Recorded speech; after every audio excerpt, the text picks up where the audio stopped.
ГСП онлайн. Городские новости сейчас.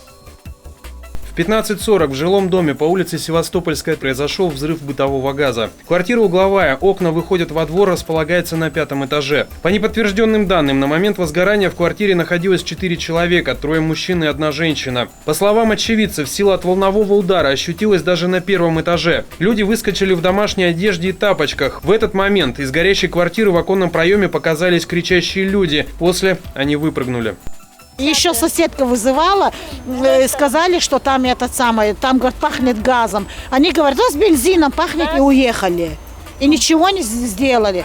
Потом, говорит, такой, да, там этот парень один жил, Андрей. Жена ушла, а там вот этот Андрей, он один жил. Ага. Чем он занимается, что делать, не знаю. Недавно с больницы приехал, с Сыктывкара.